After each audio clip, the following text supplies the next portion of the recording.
दोस्तों नमस्कार। इससे पहले क्या किसी प्रधानमंत्री ने कभी भी ये सोचा होगा कि इस देश में राज्यों के भीतर उसकी पार्टी की सरकार बने या ना बने, और अगर नहीं भी बने तो भी राज्य को निर्भर केंद्र सरकार पर होना ही होगा।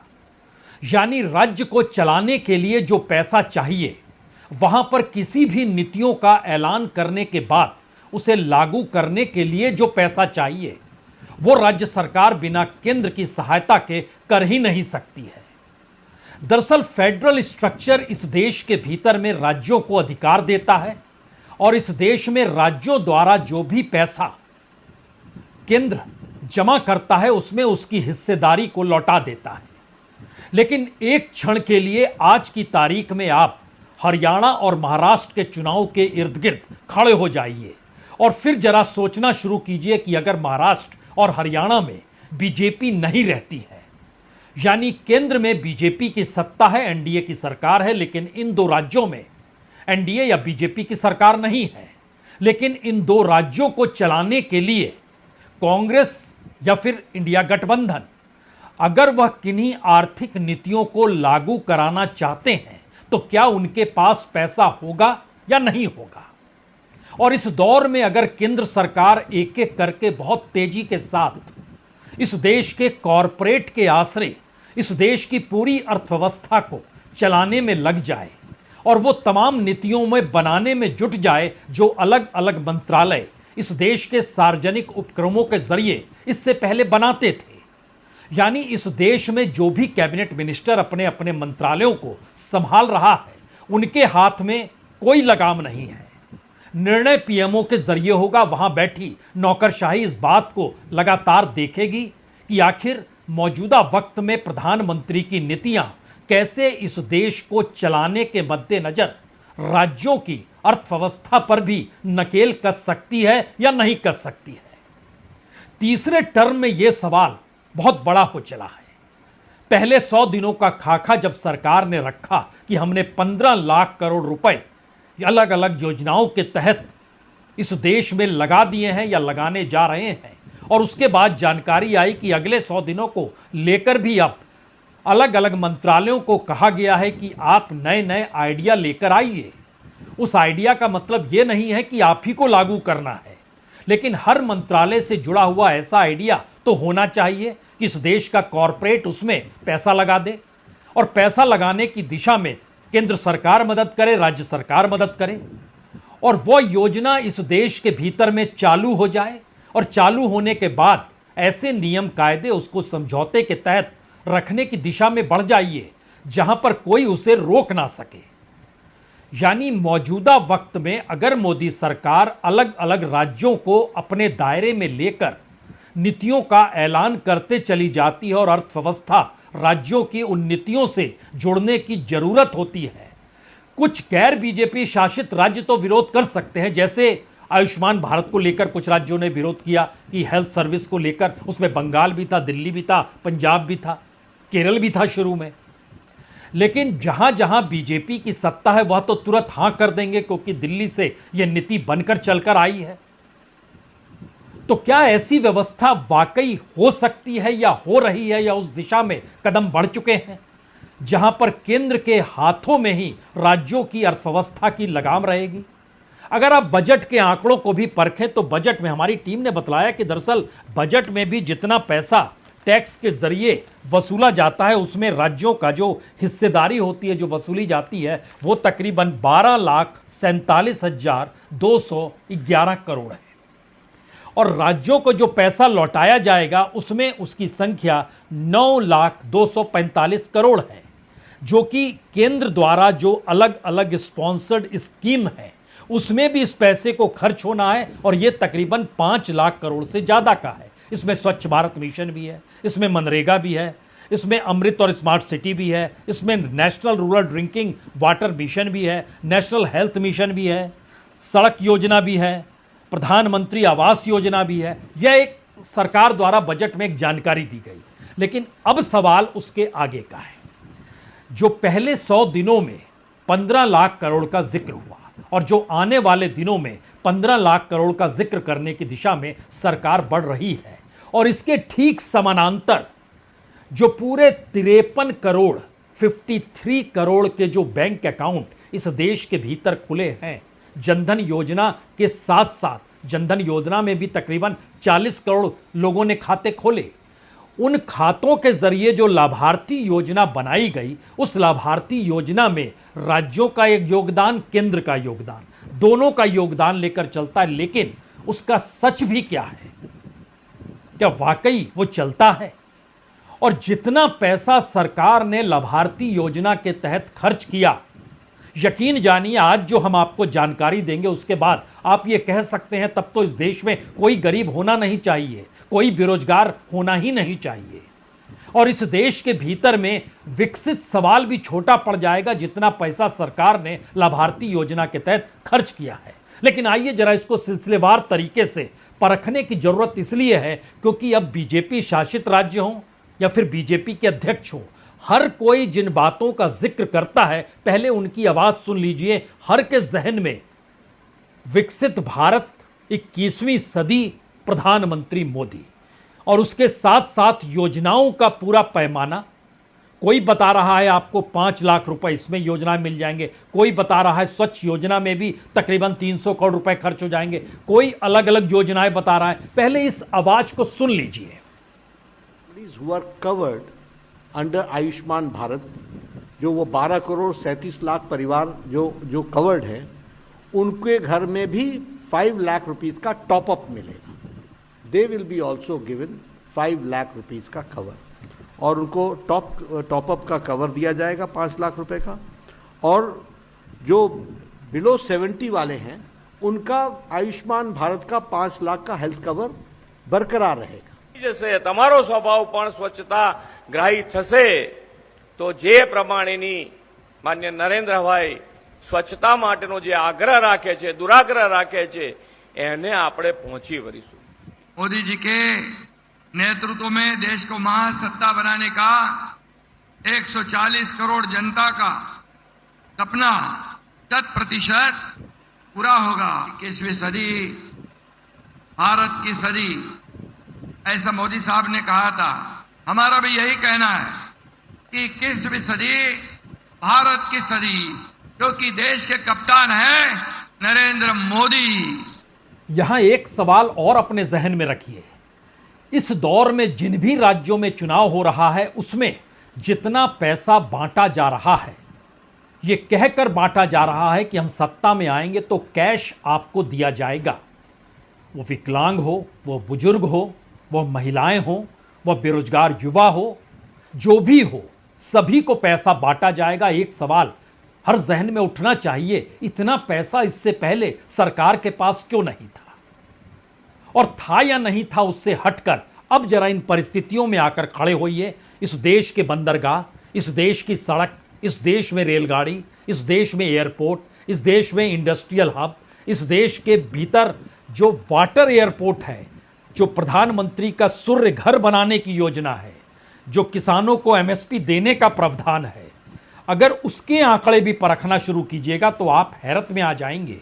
जो बीते 10 बरस में इन क्षेत्रों में पैसा खर्च किया गया और उसके बाद सब कुछ जो कॉरपोरेट के हवाले कर दिया गया, अब पहले 100 दिन और दूसरे 100 दिन इसी अंदाज में रफ्तार आगे बढ़ रही है। और ये इस देश के भीतर अब कम्युनिकेशन सेक्टर, रिटेल सेक्टर, इस देश के भीतर के माइंस का इलाका, इस देश के भीतर में एफसीआई गोडाउन के पैरेलल में जो वेयर हाउसेस अडानीज के क्रिएट किए गए थे, वो हर राज्यों में समझौता होगा। और इसको परखिए, जो पहले 100 दिनों का जो खाका आया उसमें कहा गया कि जितने भी बंदरगाह हैं उस पर और तकरीबन 50,000 करोड़ हम खर्च करेंगे। सारे पोर्ट्स जो हैं वो अडानीज के पास हैं। इस देश के भीतर में जो सड़कें हैं वो सारी सड़कें टोल के आश्रय चलती हैं और टोल की कलेक्शन जो है सड़कों के निर्माण से कई गुना ज़्यादा हो गई है। इतनी ज़्यादा हो गई है कि उसके दायरे में कई सड़कें वैसी और बनाई जा सकती हो, लेकिन सरकार कहती है रईस से लोग बहुत हैं देश में,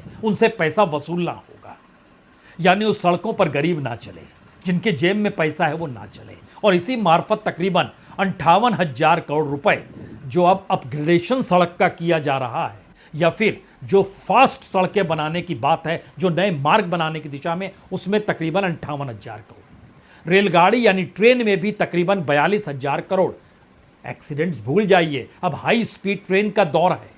जनता के लिए क्या मुश्किल है, क्या मुश्किल नहीं है, भूल जाइए। एयरपोर्ट पहले ही सारे सौंपे जा चुके हैं, लगभग 8 एयरपोर्ट और सौंपने की तैयारी है, तो इसमें पैसा आना चाहिए, लेकिन यहां पे 28,000 करोड़ रुपए खर्च करने की तैयारी है। जो इंडस्ट्रियल हब बनेगा, जो अलग अलग तकरीबन 1 दर्जन राज्यों को चुना गया, उसमें भी 1 लाख करोड़ रुपया खर्चा होगा। इस देश के भीतर में जो वाटर एयरपोर्ट की सोच है, उसमें भी 42,000 करोड़ रुपए का सरकार बजट बना रही है। प्रधानमंत्री जिस सौर ऊर्जा को सूर्य घर का नाम दे रहे हैं, उसमें भी 16,000 करोड़ का खेल है। एमएसपी में कह रहे हैं 12,000 करोड़ का बोझ पड़ेगा। लेकिन इस पूरी प्रक्रिया के भीतर में जो भी योजनाएं जिन जिन क्षेत्रों को घेरती चली जाएगी, उसमें भारत सरकार के तमाम मंत्रालयों को अब यह कहा गया है कि आप अपने मंत्रालयों के मार्फत जो भी काम केंद्रीय स्तर पर और राज्य स्तर पर कराना चाहते हैं, उसको बताइए, उसको हम कॉरपोरेट या निजी हाथों के हवाले कर देंगे। एक सवाल आपके पहले, इससे पहले जो 2022 तक गूंजा करता था, वो मोनेटाइजेशन का था, 6 लाख करोड़ का था। उससे पहले डिसइन्वेस्टमेंट का दौर था, लेकिन इन दोनों के बीच में एक प्राइवेटाइजेशन का दौर भी चलकर आया, जिसमें इस देश के हर मंत्रालय को कहा गया कि आप अपने अपने इलाके से, अपने अपने दायरे से प्राइवेट हाथों से क्या काम करा सकते हैं, उसको कराने की दिशा में बढ़ जाइए।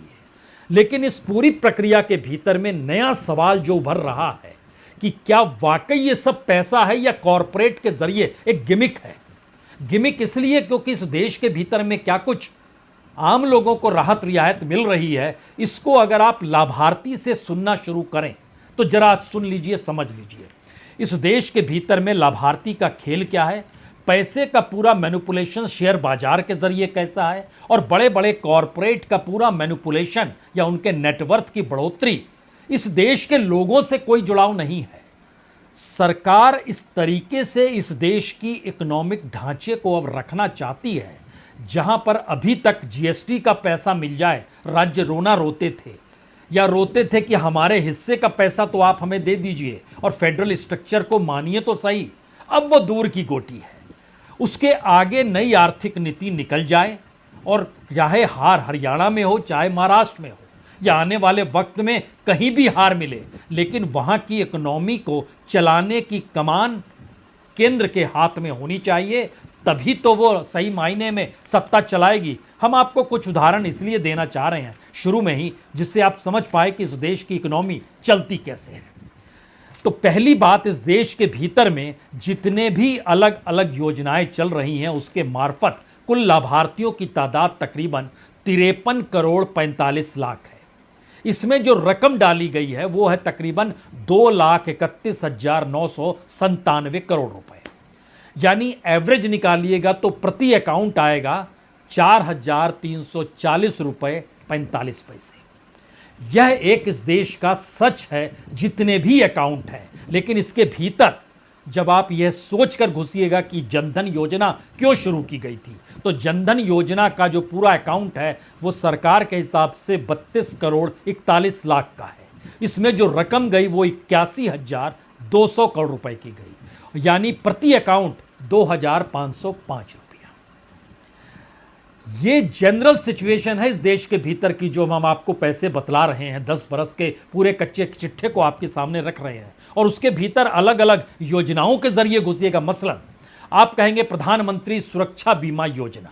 अब आप सोचिए कि कुल मिला के 13 करोड़ 98 लाख उससे जुड़े हुए लोग हैं, और सरकार ने जितना पैसा दिया वो दिया 388 करोड़ 72 लाख। हर के हिस्से में आया 27 रुपए 80 पैसे। कुल क्लेम जो थी वो जानकारी दी गई कि नहीं ऐसा नहीं है, क्लेम 19,436 था। उस क्लेम के आसरे गिनिए, तब आप समझ पाएंगे कि 2 लाख से ज्यादा पैसा हर क्लेम में दिया गया है। लेकिन उस क्लेम के भीतर जितने लोग थे, अगर आप उसमें चले जाइएगा तो हर के हिस्से में आ रहा है 27 रुपए 80 पैसे। अब आप प्रधानमंत्री जीवन ज्योति योजना में चले जाइए, उसमें जब आप जाएंगे तो पता चलेगा उसमें 5 करोड़ 47 लाख लोग सब्सक्राइबर हैं, यानी उतने लोग जुड़े हुए हैं। जो सरकार ने पैसा दिया वो दिया 2206 करोड़ 28 लाख रुपया। इसको अगर देखिएगा तो प्रति अकाउंट पैसा गया 403 रुपया 34 पैसा। यह इस देश की योजनाओं का एक ऐसा सच है। इसमें अगर अटल पेंशन योजना भी जोड़ दीजिए, जिसमें तकरीबन 1 करोड़ 11 लाख लोग जुड़े हुए हैं, इनके हिस्से में जो आया वह 29 रुपया आया। आप कहेंगे अच्छा 200 रुपए, 400 रुपए, 29 रुपए, 27 रुपए, ये खेल क्या है? ये खेल क्या पैसों को पॉलिसी के मार्फत घुमाने का है और इस देश की राजनीति को अपने अनुकूल करने का है? और शायद यही वजह है कि इसमें इन योजनाओं की फहरिस्त में हर एक नई योजना जुड़ जाती है। मसलन आज भी प्रधानमंत्री महाराष्ट्र में थे, वो विश्वकर्मा योजना का जिक्र कर रहे थे। ध्यान दीजिए, उनकी बातों पर ध्यान दीजिएगा, सिर्फ पैसा पैसा पैसा। लेकिन विश्वकर्मा योजना से जुड़े हुए लोगों से जब पूछिएगा आपकी जिंदगी में क्या ठीक हुआ, वो बोलेगा जस की तस स्थिति है। प्रधानमंत्री को सुन लीजिए। हर लाभार्थी को 15,000 रुपये का ई वाउचर दिया जा रहा है। अपने व्यवसाय को आगे बढ़ाने के लिए बिना गारंटी के 3 लाख रुपये तक लोन भी मिल रहा है। मुझे खुशी है कि 1 साल के भीतर भीतर विश्वकर्मा भाई बहनों को 1400 करोड़ रुपए का लोन दिया गया है। यानी इस देश में चुनाव हो, सरकार की नीतियां हो, कॉरपोरेट का साथ हो, इस देश की आर्थिक नीतियों के साथ बिजनेसमैन को जोड़ने की बात हो, इस देश में विकसित भारत बनाने की सोच हो, दुनिया के सामने सबसे बड़ी इकोनॉमी कैसे बनेगी इसका जिक्र हो, आप भी सोचेंगे कि कैसे संभव है। दरअसल इसके लिए एक ही इमारत है इस देश में, वो शेयर बाजार की इमारत है। और इस दौर में तो जो शेयर बाजार पर निगरानी करने की नियामक संस्था है, उसकी जो चेयरमैन है, उन पर भी आरोप लग गए। लेकिन सरकार ने इस दौर में मौन धारण कर लिया, कुछ भी नहीं कहा, चुप्पी थाम ली, कोई कार्रवाई नहीं। हर कोई इंतजार कर रहा है कि कब उन्हें बुलाया जाए और उनसे पूछताछ की जाए। इस पूछताछ पीएससी में बुलाने की बात हो रही है, जो पब्लिक अकाउंट कमेटी है वो बुलाएगी, पूछेगी। लेकिन सरकार इस पर क्यों कहेगी? क्योंकि पूरी इकोनॉमी का केंद्र वो शेयर बाजार है। जिस शेयर बाजार से जुड़े हुए लोगों के वारे न्यारे सरकार के इशारे पर या कॉरपोरेट की सोच के हिसाब से या उनके नेटवर्थ और उनकी सोच के हिसाब से यह कोई प्रोडक्शन नहीं देता है, बल्कि ये पूरे मैनिपुलेशन के आश्रय कैसे चलता है और इस दौर में कितनी रफ्तार है। आज ही शेयर बाजार 84,000 अंक को पार कर गया, हाईएस्ट पे जा चुका है। 84,647 पर वो अंक में पहुंच गया। यानी कल तो बंद है, परसों ही बंद है, सोमवार होते होते वो 85,000 पार कर जाएगा जब प्रधानमंत्री अमेरिका में होंगे। प्रधानमंत्री अमेरिका जा रहे हैं, लेकिन उससे पहले जरा क्वाड की बैठक है, मुलाकात भी बाइडेन से होगी, ट्रंप से मुलाकात होगी, अमेरिकी इकोनॉमी के साथ जुड़ने का है। ये अलग मामला है कि इस दौर में तनातानी भी हो गई है अमेरिका के साथ कि उन्होंने नोटिस भेज दिया है भारत सरकार को। बहरहाल उस पे ना जाइए, इस इकोनॉमी के ढांचे को समझ लीजिए। क्योंकि शेयर बाजार 2007 में उसका अपना जो पूरा मार्केट कैप था वो सिर्फ 1 ट्रिलियन का था, यानी 1 लाख करोड़ डॉलर का था। इस दौर में बढ़ता है वो जो 2 ट्रिलियन तक पहुंचता है तो 10 बरस लग जाते हैं 2017 में। यानी 1 ट्रिलियन से 2 ट्रिलियन आने में 10 बरस लग गए। 2017 में हुआ।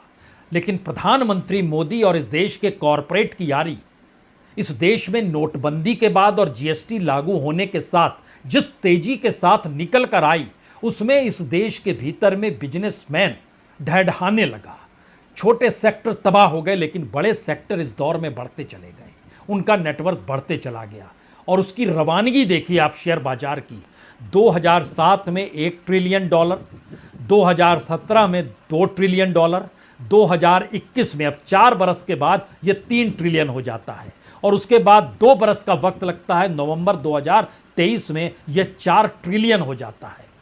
और उस हैरत मत कीजिए, उसके बाद 2024 के अगस्त आते आते ये 5.5 ट्रिलियन हो जाता है। यानी इस बार सिर्फ 9 महीने लगे 1 ट्रिलियन और बढ़ने में या 1.5 ट्रिलियन बढ़ गया, 5.5 ट्रिलियन होगा, यानी तकरीबन 461 लाख करोड़ रुपया हो गया शेयर बाजार का।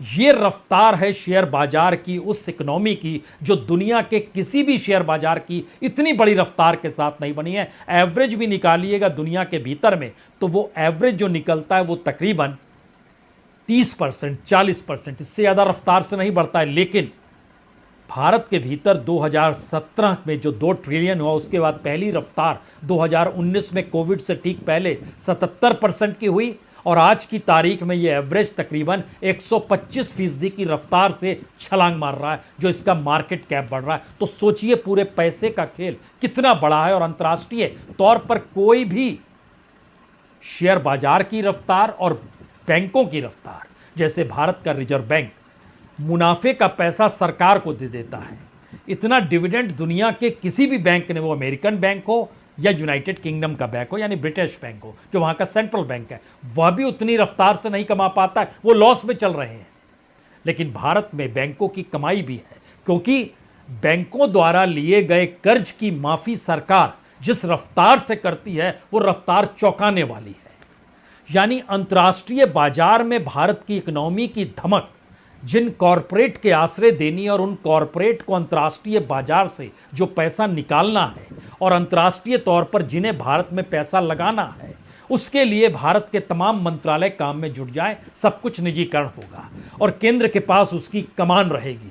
इसीलिए तो तैयारी देखिए, कल प्रधानमंत्री रवाना होंगे अमेरिका, लेकिन वहां पर इंडियन डियास्पोरा की तैयारी अभी से, या फिर कहें हिंदू स्वयंसेवक संघ की तैयारी कुछ इस तर्ज पर, जरा सुन लीजिए, देख लीजिए, उनके जाने से पहले यह तैयारी हो रही है।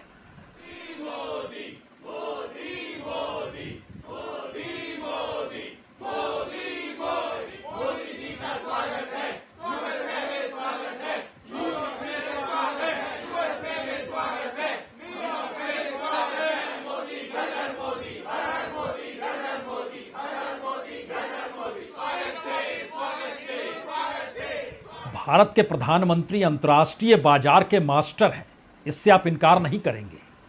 उनकी अंतर्राष्ट्रीय यात्राओं के जरिए उनके उस ग्लैमर को रखा जाता है जिससे भारत की जनता अभिभूत हो जाए। जनता के भीतर के सवाल जो अलग अलग योजनाओं के जरिए या केंद्र के दिवालियापन की जो परिस्थिति है वो सामने आती नहीं है। हिमाचल में ऐसी ही परिस्थिति नहीं बिगड़ी है, इससे पहले बीजेपी की सरकार थी, अर्थव्यवस्था उसने बिगाड़ी, कांग्रेस संभाल नहीं पाई, परिस्थितियां नाजुक हो गई। कमोवेश देश के भीतर हर राज्य की यह परिस्थिति तब सामने आएगी जब वहां पर गैर बीजेपी शासित सरकारें होंगी, क्योंकि बीजेपी शासित राज्यों को तो आरबीआई और नोट के जरिए चीजें राहत मिल जाती हैं। नोट छापते चले जाइए, कर्ज दर कर्ज बढ़ता चला जाएगा, और यह कर्ज कितना भी जा सकता है। 4 लाख करोड़ तो एवरेज है राज्य के ऊपर।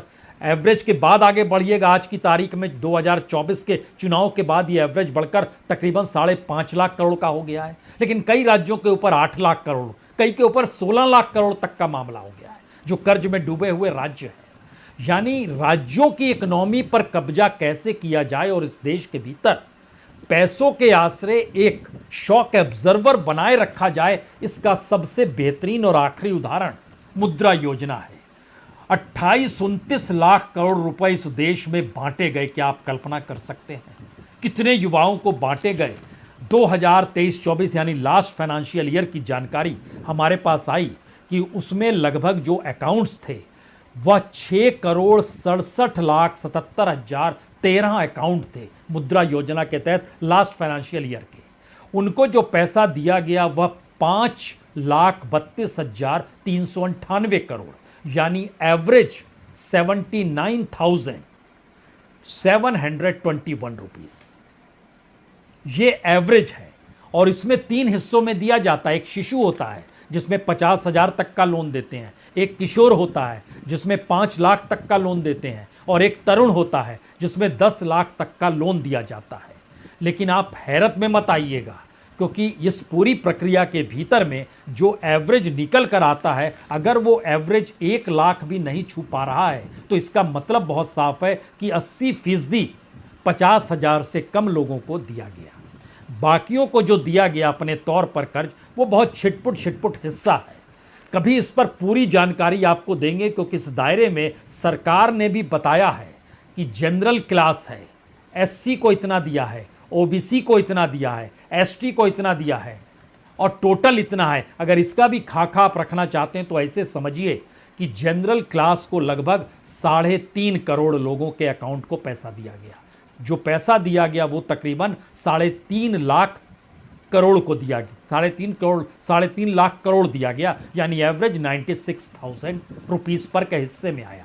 जो शेड्यूल कास्ट से जुड़े हुए लोग थे उनकी तादाद तकरीबन 1 करोड़ थी।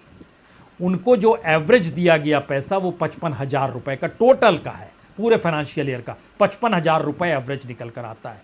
जो आदिवासी यानी शेड्यूल ट्राइब थे उसमें तकरीबन 33,63,000 अकाउंट्स में पैसे गए और वो 19,895 करोड़ यानी एवरेज 59,000 रुपए। और जो ओबीसी है जिसको लेकर देश की राजनीति में बवाल है वो तकरीबन 1,75,00,000 अकाउंट को पैसा दिया गया, 1,11,000 करोड़ रुपया पैसा दिया गया, एवरेज 63,000 रुपए प्रति को दिया गया। ये प्रक्रिया में आपने कहीं मुस्लिम तो नहीं सुना ना?